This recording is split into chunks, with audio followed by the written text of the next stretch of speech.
Quería, hermanos, en esta mañana que podamos acercarnos la palabra del Señor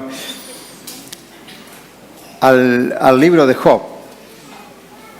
Yo quería compartir con vosotros tres mensajes acerca del libro de Job.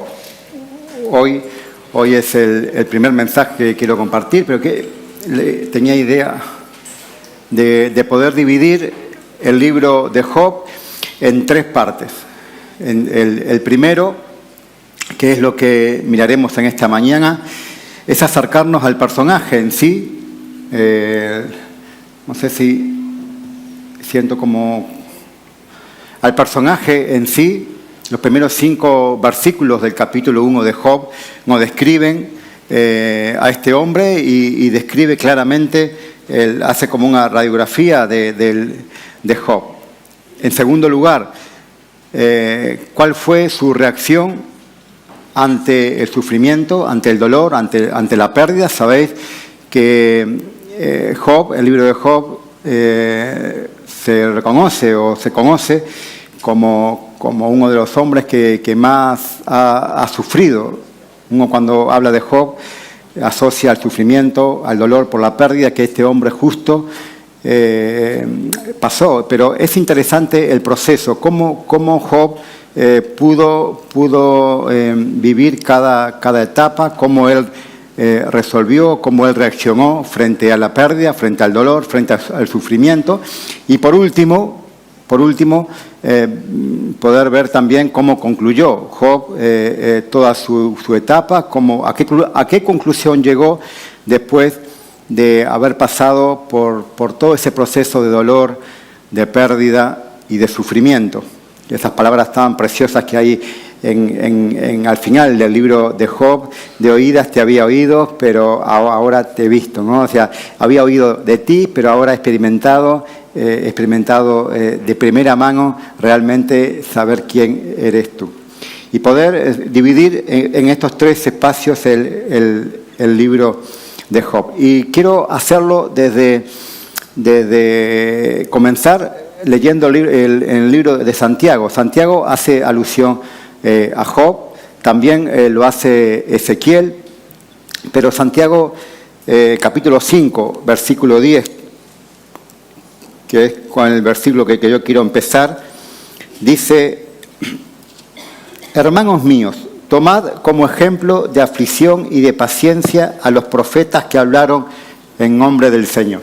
O sea, está diciendo, hermanos, iglesia, tomar como ejemplo a aquellos hombres que antes de vosotros vivieron la fe, sufrieron dolor, sufrieron persecución, sufrieron pérdida. Tomar ejemplo de ellos. Nosotros tenemos por dichosos a los que sufren. Tenemos por dichosos a los que sufren. Habéis oído de la paciencia de Job y habéis visto el fin que el Señor le dio, porque el Señor es todo compasión y misericordia. Aquí Santiago nos está diciendo: ¿habéis oído de la paciencia de Job? ¿Habéis oído? ¿Habéis visto el final que el Señor le dio?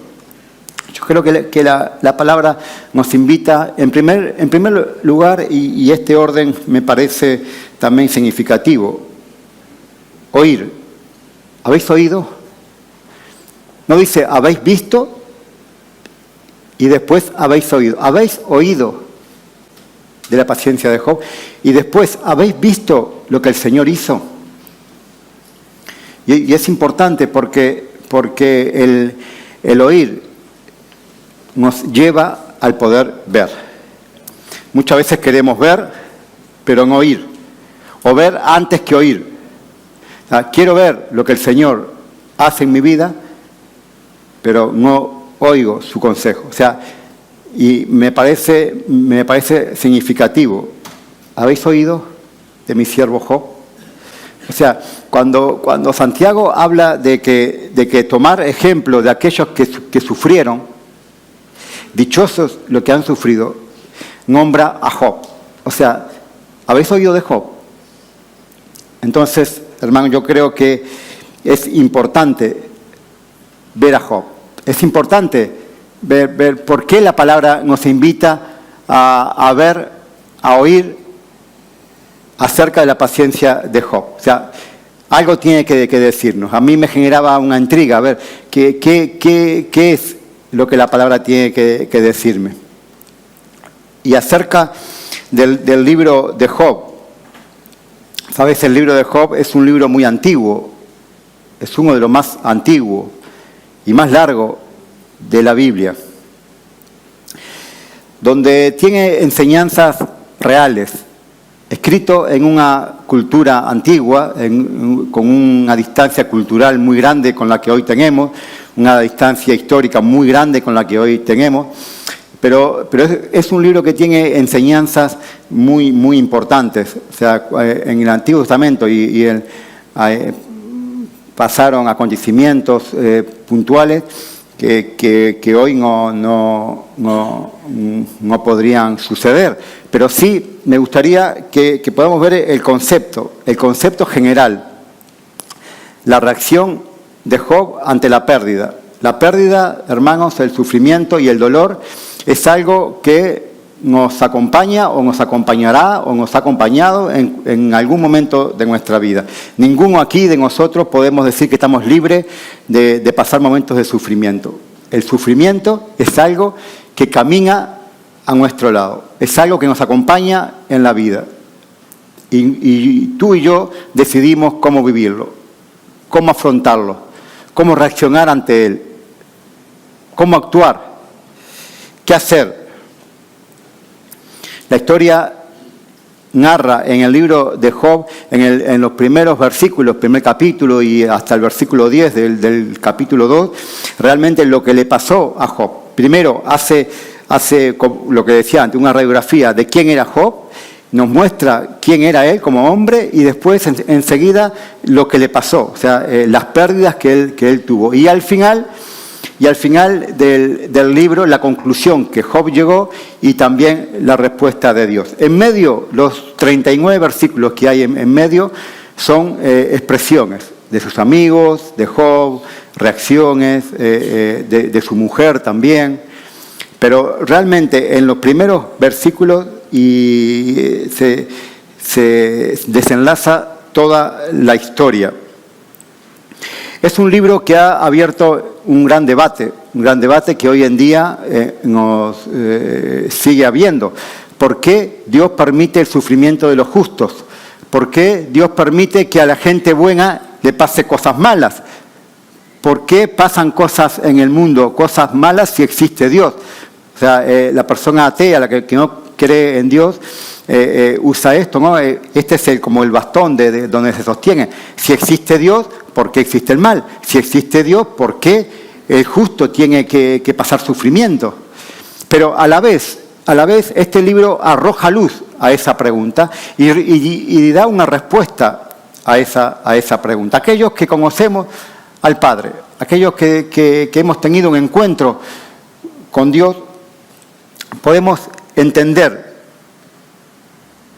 el sufrimiento o el dolor como procesos de nuestras vidas. Podemos entender que el sufrimiento y el dolor forjan nuestro carácter, nos hacen personas dependientes, ejercitan nuestra paciencia, ordenan nuestras prioridades, pero sobre todo nos acerca al Padre, nos acerca a Dios.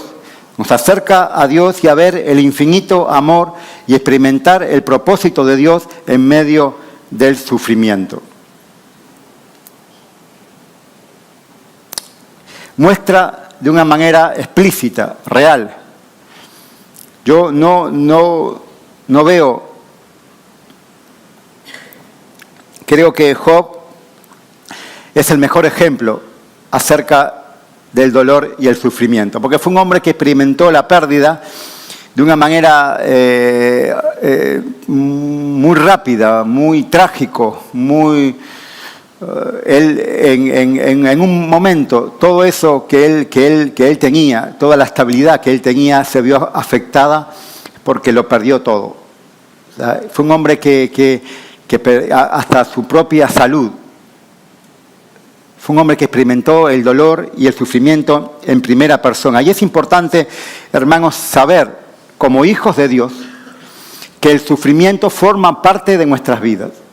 O sea, no es algo alejado a nosotros. No es algo que le pasa a algunos y a otros no. No es algo que le pasa a aquellos que viven en pecado. No, no, no. Te pasa a ti, me pasa a mí, nos pasa a todos. Pasar por momentos de dolor, de sufrimiento y de pérdida. Y debemos, hermanos, de alejarnos de todo pensamiento triunfalista, de decir, Dios está conmigo y nada me va a pasar. No, no es real. Lo que es real es que Dios está contigo. Eso sí que es real y es verdad. Pero que nada te va a pasar, eso no es real. Y no es verdad. No es real. La sangre de Cristo tiene, claro que la sangre de Cristo tiene poder, claro que Dios es un Dios poderoso, pero que tú vas a pasar por momentos de adversidad y de prueba, eso es seguro. Como es seguro que Dios es un Dios poderoso y que tiene el poder, también es seguro que tú vas a pasar momentos de dolor y de sufrimiento. La clave está en que en esos momentos de dolor y de sufrimiento, este Dios poderoso es el que te acompaña. O sea, este Dios que tiene todo el poder es el que te acompaña. Y muchas veces el resultado de ese acompañamiento, a nuestro entender, no es lo que esperamos. Muchas veces nos gustaría que el sufrimiento se acabe, o que la prueba se acabe, o que el dolor se acabe. Pero yo creo que esta palabra, hermano, nos invita a proyectarnos, a tener revelación de quién es Dios en nuestra vida y quién es quien camina a nuestro lado. Quién estuvo al lado de la vida de Job y quién está al lado de tu vida. Es un libro que nos hace ver que nada escapa a su control, de que Dios tiene el control total y absoluto de todo lo que nos pasa a nosotros. Es un libro que nos muestra también que Él camina al lado de aquel hombre y mujer que teme. Aquel hombre y mujer de Dios puede tener la certeza de que Dios camina a su lado, que podemos vivir confiados, que podemos vivir con confianza, podemos tomar una actitud de adoración y de cántico, como veíamos en la última predicación que compartí con vosotros acerca de Pablo y Silas, en esa cárcel oscura y profunda, alabando y bendiciendo el nombre del Señor y dando gracias, y cómo esas puertas se abrieron. Es posible poder alabar y bendecir al Señor en medio del dolor y del sufrimiento. Es una invitación que el Señor nos está haciendo. Podemos experimentar la paz, la paciencia, como decía Santiago. ¿Habéis oído de la paciencia de Job? La ciencia de experimentar la paz en nuestros corazones en medio del sufrimiento. Y también este libro nos arroja la realidad de que el sufrimiento no es para siempre. De que no es un estado permanente en nuestras vidas, que no es un estado donde debemos de aparcarnos, estacionar nuestra vida y quedarnos ahí, porque para Dios tampoco lo es. Dice 1 Corintios 10:13, no os ha sobrevenido ninguna tentación que no sea humana, pero Dios es fiel y no dejará que seáis tentados más de lo que podéis resistir, sino que juntamente con la tentación dará la salida para que podáis soportarla. Otra versión dice, hasta ahora ninguna prueba os ha sobrevenido que no pueda considerarse humanamente soportable. Dios es fiel y no permitirá que seáis puestos a prueba más allá de vuestras fuerzas. Al contrario, junto con la prueba os proporcionará también la manera de superarla con éxito. O sea, aquí Pablo está diciendo, no, Dios no pondrá sobre vosotros una carga que no seáis capaz de llevar. Y junto a la carga también proporcionará la salida para poder salir con éxito. ¿Cuál es la salida que proporciona en medio de la prueba. ¿A qué se refiere cuando dice que proporcionará la salida? La única salida es aferrarse a la palabra de Dios. Esa puerta abierta en medio de nuestra tormenta y de nuestra aflicción y de nuestro dolor, esa puerta tiene un nombre y es Jesucristo. Jesús es la puerta. Entrar por esa puerta. Esa es la puerta de salida. No hay otra. Otra puerta que se nos pueda abrir nos va a llevar a lugares sin propósito. Nos va a llevar a una queja injustificada, nos va a llevar a un resentimiento, nos va a llevar a agregar dolor al dolor y sufrimiento al sufrimiento. Pero sin embargo, la puerta que nos proporciona el Señor es una puerta que trae descanso y paz en medio de la adversidad. Es una puerta que trae sentido y trae paz en medio de la tormenta. Y esa puerta es Jesucristo. Como decíamos al principio, yo en esta mañana quiero que nos podamos acercar primeramente a la persona de Job. ¿Quién era Job? Es el título de este mensaje. ¿Quién era Job? Y dice en el capítulo 1, dice, en el país de Uz vivió un hombre llamado Job. Era un hombre perfecto y recto, temeroso de Dios y apartado del mal. Tenía 7 hijos y 3 hijas. Su hacienda estaba compuesta por 7.000 ovejas, 3.000 camellos, 500 yuntas de bueyes, 500 asnas, muchísimos criados. Era el hombre más importante de todos los orientales. Todos los días sus hijos se turnaban para hacer banquetes en sus casas e invitaban a sus hermanos para que se le unieran a comer y a beber. Una vez terminados los banquetes, Job los hacía venir y los santificaba. Se levantaba de mañana y ofrecía holocaustos, de acuerdo al número de sus hijos. Porque decía, quizás habrán pecado mis hijos y habrán blasfemiado contra Dios en sus corazones. Y esto mismo hacía cada vez. Ya en estos primeros 5 versículos, el libro ya nos está describiendo quién era Job. En primer lugar, lo primero que nos dice de Job, que era extranjero. Él era del país de Uz, no era israelita, no pertenecía al pueblo de Israel. En el país de Uz, o sea, el libro empieza haciendo esta aclaración, que se lo podía haber evitado perfectamente, pero yo creo que es importante este punto.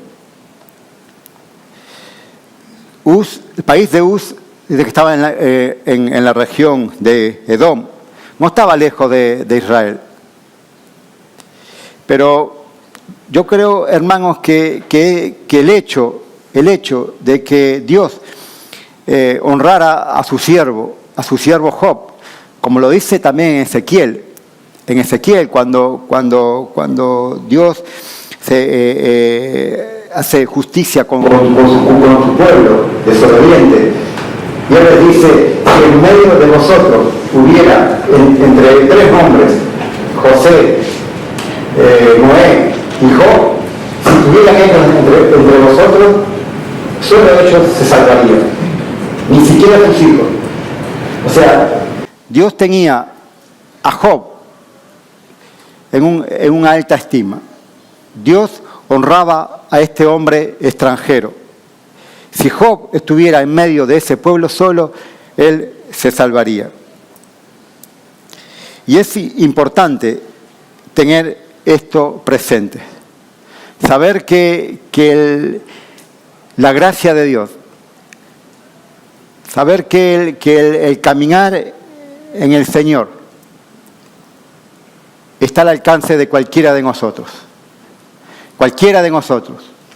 Cualquier persona que entra por esa puerta por primera vez y acepta al Señor y decide vivir de acuerdo al concepto que aconseja la palabra del Señor, es digno para ser honrado por Dios. No es para algunos, no es para un pueblo en particular, no es para algunas personas en particular, es para todos. es para todos nosotros. Job era un hombre normal, sencillo, del país de Uz. Ahí estaba Job. Dios no hace acepción de personas. Hay muchas expresiones. Hay muchas culpas. Hay muchas miradas retroactivas hacia nosotros mismos, que nosotros mismos nos encargamos de traer a nuestro pensamiento de que no somos dignos. Tú eres digno si decides vivir de acuerdo a la enseñanza y a la palabra del Señor. Aquellas personas que están en proceso, que creen que no son dignas, del momento que tú aceptas al Señor en tu corazón y estás en ese proceso de cambio, no permitas que el enemigo te haga mirar constantemente el retrovisor, mirar lo que fue tu pasado. Dios es quien te dignifica a todos nosotros, sin excepción, no es para uno ni para otro, a todos. Poder llegar a esta fe que tenía este hombre. Cuando miramos a Job, tenemos que mirar primeramente este punto. Él era un hombre extranjero. Dice 1 Samuel 16:7, pero el Señor replicó a Samuel, no mires a su parecer ni a lo grande de su estatura, porque yo lo desecho. Porque el Señor no mira lo que mira el hombre. O sea, Dios no mira lo que miramos nosotros. Pues el hombre mira lo que está delante de sus ojos, lo aparente, lo que creemos que es. Pues el hombre mira lo que está delante de sus ojos, pero el Señor mira el corazón. O sea, aquí está diciendo, el Señor mira el interior de las personas, mira lo que hay en tu corazón. No es lo aparente, es lo profundo, es lo del interior, lo que nadie ve, lo que solo ve el Señor.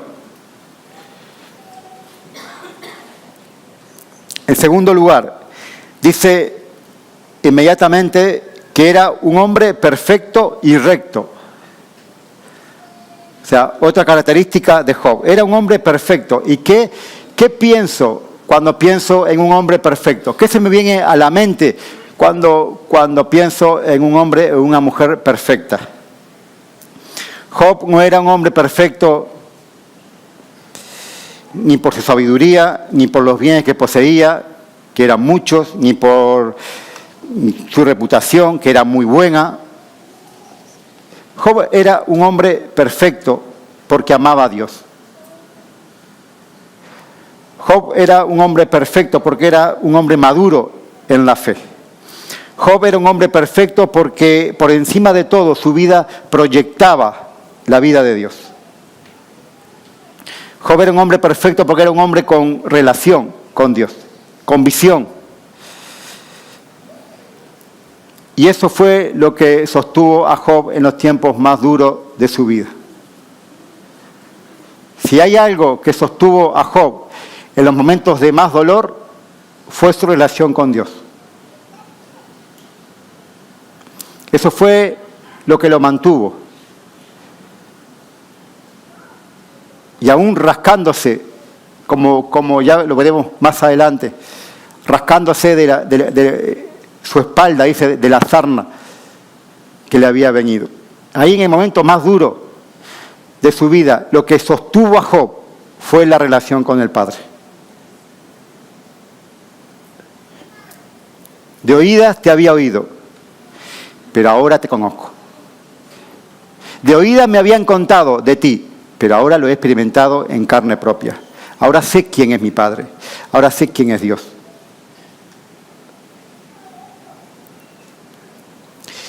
La perfección tiene que ver con la madurez.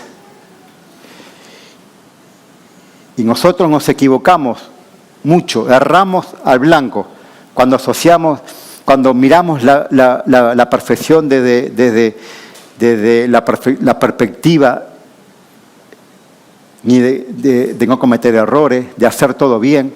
Hay personas perfeccionistas que fracasan en todos los aspectos. Hasta con ellos mismos fracasan, porque no soportan el equivocarse, no soportan hacerlo mal, no pueden resistir a la tentación de decir por qué lo he hecho mal, y proyectan esa imagen sobre los demás, y aquel que comete un error lo que hace o que no hace todo bien. Y eso no tiene nada que ver con la perfección que habla la palabra. Permítete equivocarte, permítete cometer errores. Vive con el error de cada día. Acepta que los demás nos equivocamos, acepta que los demás cometemos errores, acepta que tus hijos se equivocan, acepta que tu esposa o tu esposo se equivoca, acéptalo, porque forma parte de tu vida, forma parte de nuestra vida. Somos imperfectos en ese sentido. La perfección que habla la palabra tiene que ver con madurez. Y aquel que se equivoca tiene fácil solución. Aquel hijo de Dios que comete errores tiene al alcance de su mano la solución. Dios nos ha dado herramientas, nos ha dado recursos para poder solventar nuestros errores. Uno de ellos es el perdón. El perdón. Y hay personas que piensan que el perdón debilita. Y es nada más lejos de la realidad. El perdón enaltece, honra a una persona. Y Dios nos ha dado ese recurso para poder usarlo. Equívocate y pide perdón cuantas veces sea necesario. Si tú estás en el proceso, estás en el camino del Señor y el Señor está haciendo la obra contigo, permítete equivocarte. Ya el trato del Señor, la palabra de Dios, ya va purificando. Ya cada vez son menos los errores. Como veremos ahora un poquito más adelante, también dice que Job era un hombre apartado del mal. ¿Qué es lo que a mí me aparta del mal? El proceso de caminar con el Señor y ver cada vez más, con más nitidez, lo bueno, lo malo, lo que no me conviene. Pero eso es un proceso. El perfeccionismo no lleva a nadie solamente al fracaso, a vivir fracasando. Padres que esperan que sus hijos lleguen a un nivel de superación extraordinaria. No, déjalos que se equivoquen, déjalos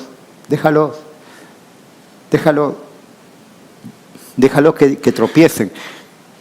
Lo que tienes que hacer, lo que tenemos que hacer, es saber que cuando se tropiezan, cuando se levantan, que van a ver ahí al lado de ellos. Cuando se levanten de la caída, lo primero que van a ver va a ser un padre. Y a la vez, mirando al gran Padre, mirando a Dios. Pero permite que haya errores. Job era un hombre perfecto. Dice Santiago 1:4, hermanos míos, gozaos profundamente cuando estéis pasando por esas pruebas, porque sabéis que cuando vuestra fe es puesta a prueba, produce paciencia. Pero procurar que la paciencia lleve a feliz término su obra, para que seáis perfectos y cabales sin que os falte cosa alguna. O sea, aquí está definiendo claramente, o sea, procurar que la paciencia lleve a feliz término su obra, o sea, que la obra de Dios se pueda ver reflejada en vuestras vidas, para que seáis perfectos. O sea, la perfección es una meta alcanzable, para que seáis perfectos y cabales, sin que os falte cosa alguna. Y Pablo le dice a los filipenses, este versículo tan conocido, no que haya alcanzado ya todo, ni que sea perfecto. O sea, él está diciendo, todavía no le alcance, ¿verdad? Ni que se aparta, sino que prosigo para ver si logro alcanzar aquello por lo cual también fui alcanzado por Cristo Jesús. O sea, está diciendo, es una meta alcanzable. Yo prosigo a esa meta. No es que la haya alcanzado, pero esta es mi meta. O sea, es una meta realizable. No es algo inalcanzable. Job fue un hombre cabal y perfecto. Fue un hombre que dio lugar a que la paciencia lleve a buen término su obra. Un hombre perfecto y un hombre recto. ¿Qué es un hombre? ¿Qué es recto? ¿Qué es ser recto? ¿Qué es la rectitud? Una de las definiciones es que no se inclina hacia un lado y hacia otro. O sea, es algo que es constante, definido. No es que en un momento me voy para un lado, en otro momento me voy para otro, según donde esté soy de una manera, según donde esté sea de otra, según con quién esté me comporto de una manera, según con quién esté me comporto de otra, según el contexto en el cual me estoy moviendo soy de una manera, o según el contexto me soy de otra manera. O sea, recto es recto, y hay igual, una línea trazada. Una persona recta, real. Y no tengas miedo de mostrar tus imperfecciones. No tengas miedo de ser real. No tengas miedo de mostrarte tal y como eres.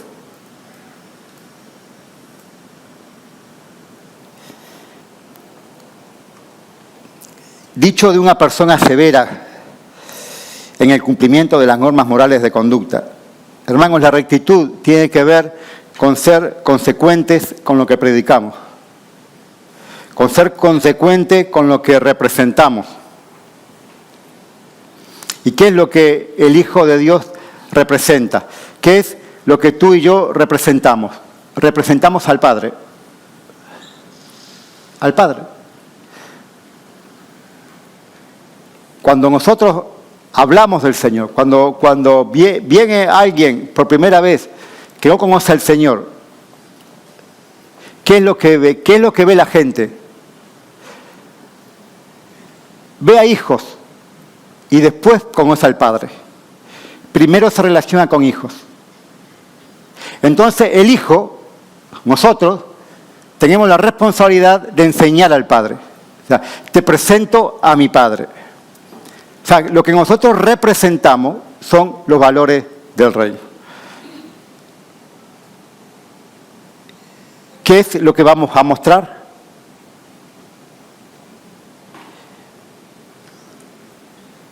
Rectitud tiene que ver con ser consecuentes. Consecuentes con nuestra identidad. Consecuentes con lo que decimos. Consecuentes. No tengas miedo de decir quién eres. No tengas miedo de decir que eres hijo de Dios. No tengas miedo, no vas a perder nada.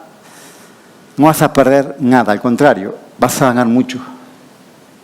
No tengas vergüenza. No tengas ningún miedo. Camina con rectitud. Dice Proverbios 10:9, quien actúa con rectitud camina seguro. Quien camina recto, camina seguro. Seguro. Seguro de sí mismo, seguro de quién es, seguro de que a quién representa, seguro. Que la mujer sabia edifica su casa, pero la necia con sus manos la derriba. La que camina rectamente teme al Señor. Y aquí nos está dando lugar a la próxima característica que habla la palabra del Señor, que es el temor a Dios. Porque Job era un hombre perfecto, era un hombre recto, pero era un hombre temeroso de Dios.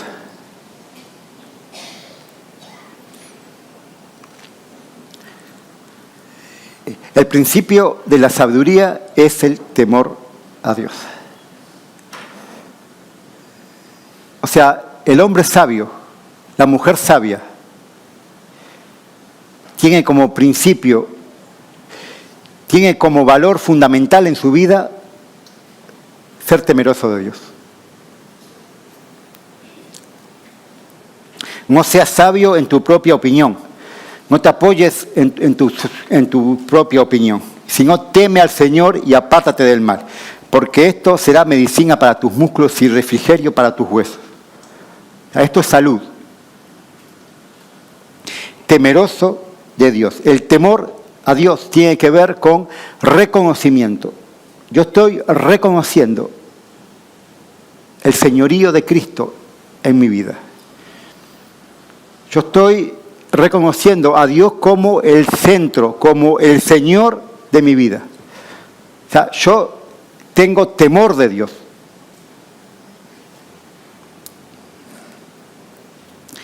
Y en consecuencia, quiero vivir bajo su voluntad. Job era un hombre temeroso de Dios. Temor de Dios. Lo que Dios me dice me importa. Lo que escucho de la palabra de Dios me importa. Lo que Dios me dice lo tengo en alta estima, lo tengo en valor. Es un valor fundamental en mi vida, es un pilar fundamental. Vivo con temor de Dios. Es importante, es central en mi vida. Y eso es lo que se debe reflejar en un hijo de Dios. Que Dios es el centro. Aparte de ser un hombre temeroso, era un hombre apartado del mal. Apartado del mal. Quien tiene temor del Señor rechaza el mal, dice Proverbios 8:13. Con misericordia y verdad se corrige el pecado. Con misericordia se corrige el pecado. Con el temor del Señor, los hombres se apartan del mal. O sea, necesito, es como que la palabra me va subiendo cada vez un escalón más. Y cada escalón está entrelazado con el anterior. O sea, tengo temor de Dios. Y el temor de Dios me aparta del mal. O sea, no me da lo mismo, no me da igual. No me da todo igual. Puedo distinguir lo bueno y lo malo. Puedo visualizar lo que no me conviene, lo que no proviene de Dios, porque temo a Dios. Apartado del mal.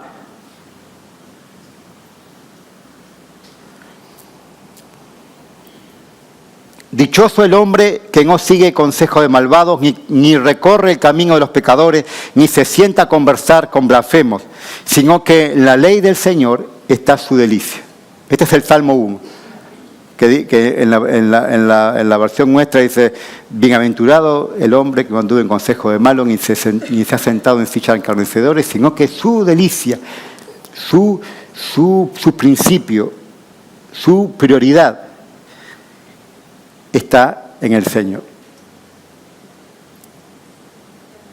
Y hermanos, que el enemigo no ponga en tu mente que no eres digno. Eres muy digno de hacerlo. Rechaza el mal. El caminar con el Señor es un proceso. Es un proceso. Generalmente tú estás en el mal. Tú habitas, todos nosotros habitamos en el mal. Conocemos al Señor y comenzamos a habitar en el bien. Comenzamos a tener revelación. La palabra del Señor empieza a revelarse. Empezamos a tener revelación de lo bueno, de lo malo. Cada vez más lo malo lo voy desechando, constantemente. Nunca dejaré de desechar lo malo. Nadie de nosotros aquí puede decir que ha llegado ya al final de esa carrera. Nadie. Y ni vamos a llegar nunca. No nos vamos a ir de este mundo llegando a ese final. Siempre tenemos que ir desechando. Pero deséchalo. A medida que vas creciendo en el Señor, desecha lo malo.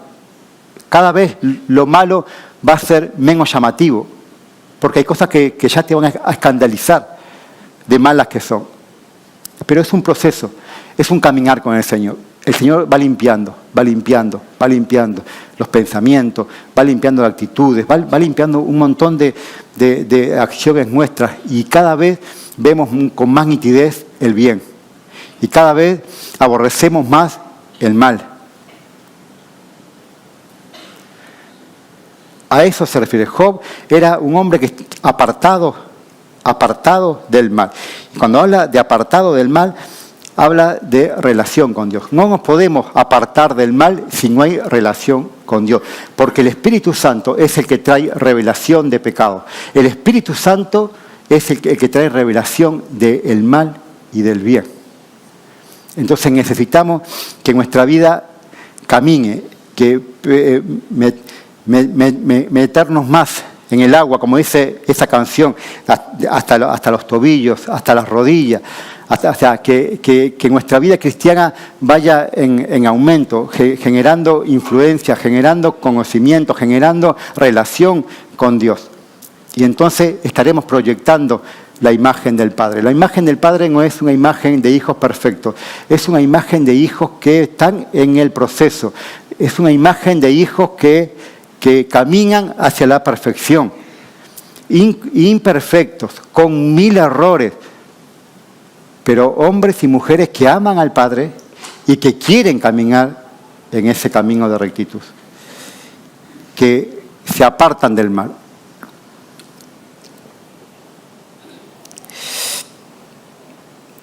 En cuarto lugar, Job no solo era un extranjero, no solo era un hombre perfecto, recto, temeroso de Dios, apartado del mal, sino también era un hombre rico. Y esto está muy claro. Como también está muy claro que la palabra describe primero las actitudes: perfecto, recto, apartado del mal, temeroso de Dios, y después entra la palabra en el detalle de la hacienda de Job. Y la hacienda de Job dice: tenía 7 hijos, 3 hijas, su hacienda estaba compuesta de 7.000 ovejas, 3.000 camellos, 500 yuntas de bueyes, 500 asnas, muchísimos criados, y era el hombre más importante de los orientales. Yo te pregunto, ¿dónde estaba la riqueza de Job? ¿La riqueza de Job estaba en las ovejas o estaba que era un hombre apartado del mal, temeroso de Dios, recto y perfecto? ¿Qué lo hacía diferente a Job? ¿Por qué Dios, cuando se dirige a Job, cuando habla de Job, dice: mirad a Job, tomarlo como ejemplo? Si Job estuviera entre vosotros, él sería el único que se salvaría. ¿Por qué el Padre habla así de Job? ¿Por sus bueyes, por sus camellos, por sus criados, por su hacienda? ¿O porque era un hombre temeroso de Dios, recto, perfecto, apartado del mal? ¿Dónde estaba la riqueza de Job? ¿Dónde está la riqueza del hombre? ¿Dónde está nuestra riqueza? ¿Qué es lo que contamos por riqueza? ¿Qué es lo que nos hace ricos o pobres?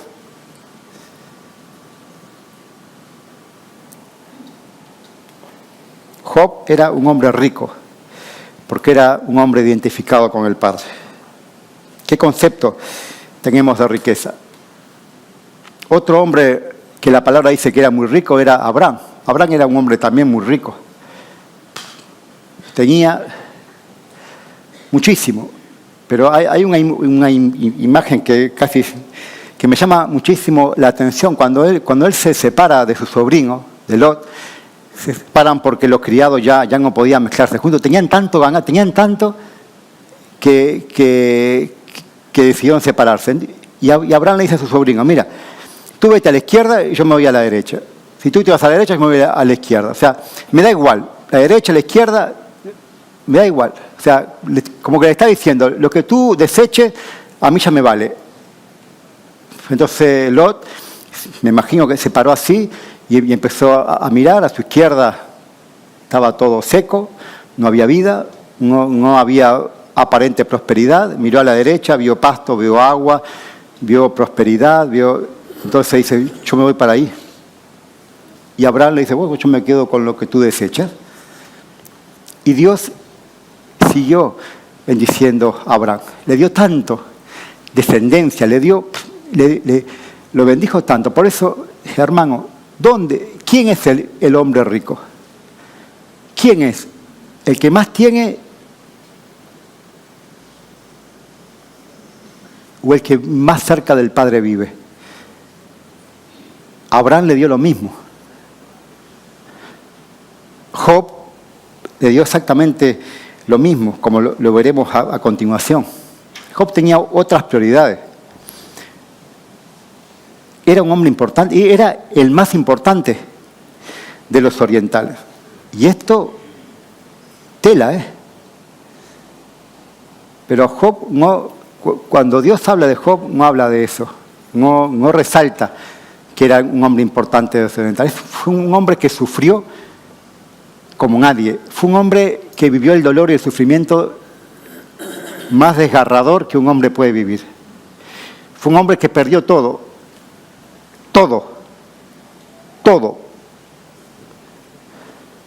de un momento a otro. Por eso era un hombre rico, porque sabía perder. Supo encontrar en la pérdida la ganancia.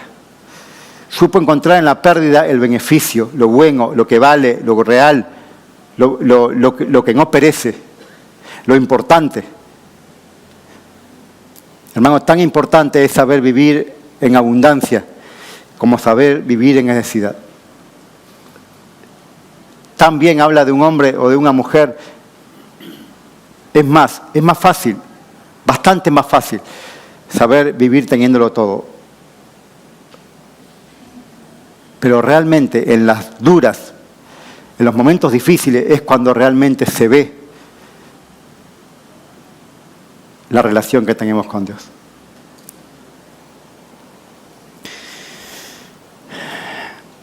Job era un hombre que promocionaba y cuidaba la unidad familiar.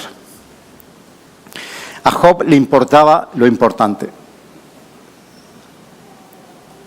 Dice que todos los días sus hijos se turnaban para hacer banquetes en sus casas e invitaban a sus hermanos para que se le unieran a comer y a beber. O sea, le decía a los hermanos del primer culto, aquí yo uso mi imaginación y por lo que veo aquí, a mí la palabra me hablaba de un padre que se preocupaba por la unidad familiar. Porque estos hijos que se juntaban y se turnaban para comer juntos, aprendieron de un padre. Generalmente un hijo aprende de un padre. Generalmente un hijo que tiene costumbres es porque las aprendió en su casa. A mí cuando veo un hijo, pienso siempre en su padre. Pienso en una casa, pienso en un hogar, pienso en Job como padre. 10 hijos. Y se juntaban todos los días. Por eso al principio decía que hay una distancia histórica muy grande. Porque claro, nosotros en la cultura moderna no vamos a juntarnos todos los días a comer. No, nadie se junta todos los días. Ellos se juntaban todos los días. Pero olvídate que sean todos los días. Céntrate en 3 cosas que yo veo en esta palabra. Primero, que se turnaban para juntarse. O sea, compartían la carga, los 10. Se turnaban.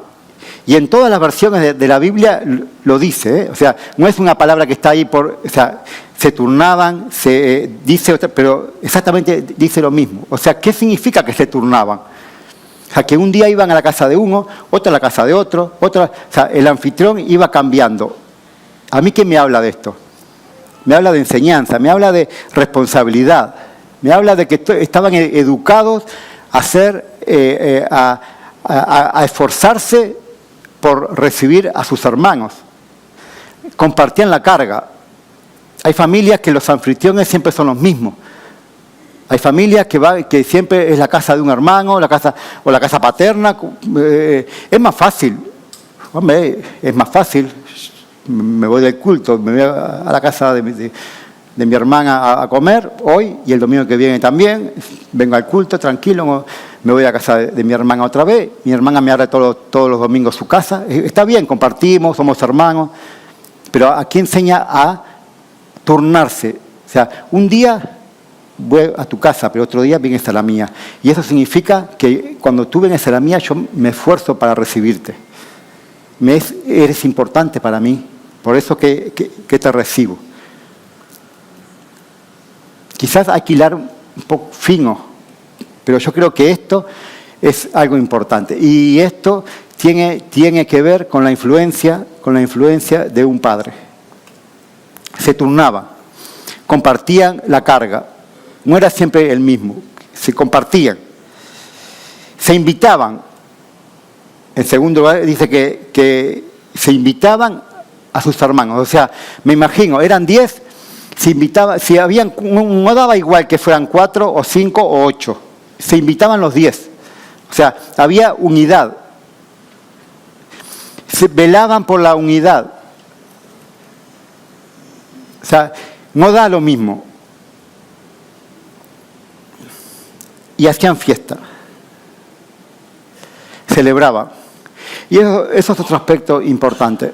Hermanos, celebra. Ya bastantes problemas tenemos, bastantes situaciones difíciles, bastante dolor, bastante sufrimiento, como para no poder celebrar lo bueno. Y bueno hay mucho. Bueno hay mucho. Celebra tu vida, celebra tu familia, celebra tu matrimonio, celebra tus hijos, celebra tus hermanos, celebra. Encuentra siempre un motivo para estar juntos y para darle gracias a Dios, para poder brindar, para poder decir gracias Señor. No estés centrado constantemente en el sufrimiento y en lo que no tienes. Da gracias a Dios por lo que tienes, da gracias a Dios por lo que Dios te ha dado, da gracias a Dios por celebra. Eso es lo que hacían ellos. Y por último, Job era un hombre centrado en lo trascendente, centrado en lo importante. Y ahora lo veréis, dice el versículo 5. Una vez terminados los banquetes, o sea, una vez que terminaban esas fiestas, Job los hacía venir y los santificaba.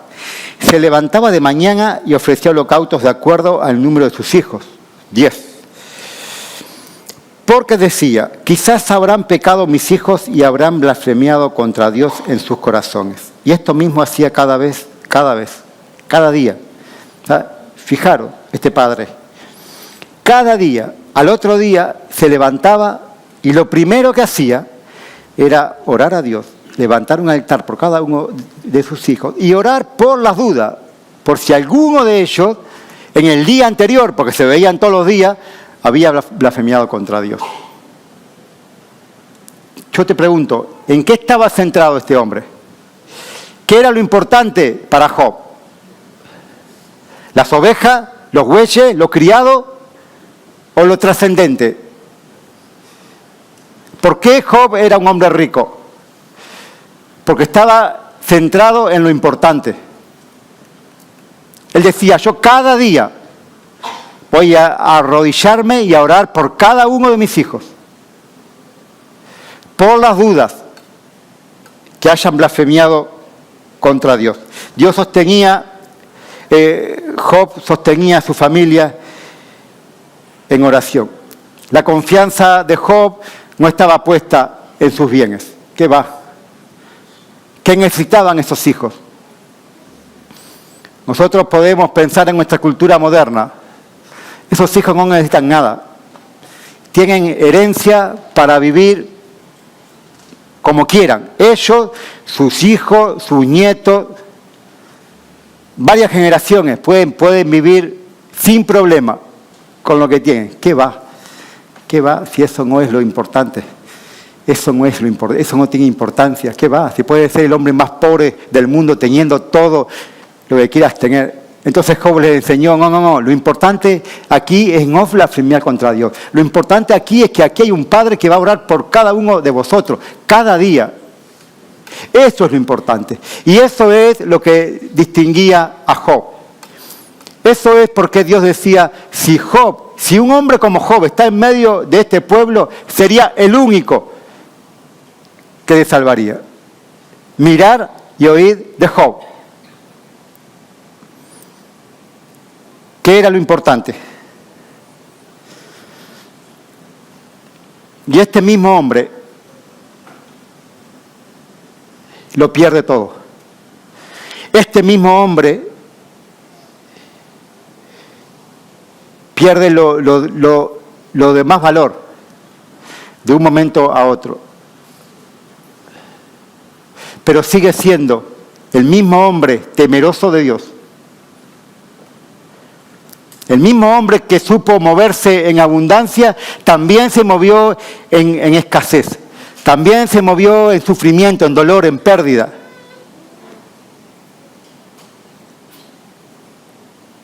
¿Qué es lo que nos hace diferente? ¿Qué es realmente lo que tiene valor? Y volvemos a la pregunta de la introducción. ¿Por qué sufren los inocentes?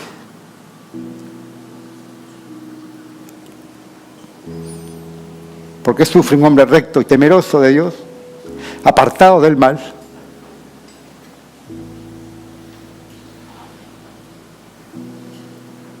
¿Por qué? Espero, hermano, que tú puedas encontrar la respuesta. La respuesta es Cristo. No hay otra. Hay otra respuesta. Aprende, camina el dolor, el sufrimiento, cogido fuertemente del Señor. Porque la vida muchas veces es dura. Es muy dura. Muy dura. Pero tenemos un Dios grande y poderoso. Tenemos un Dios grande que es capaz de abrir esa puerta siempre al lado de nuestra prueba para darnos la salida con éxito. Tenemos un Dios poderoso. Tenemos un gran Padre que camina al lado del que sufre. Tenemos un gran Padre. Dios tiene siempre, hermanos, la última palabra. Recuérdalo. No te olvides jamás de que la última palabra solo la tiene Dios. No hay hombre, no hay nada que pueda suplantar a Dios. Dios ocupa su lugar y la última palabra es de Él.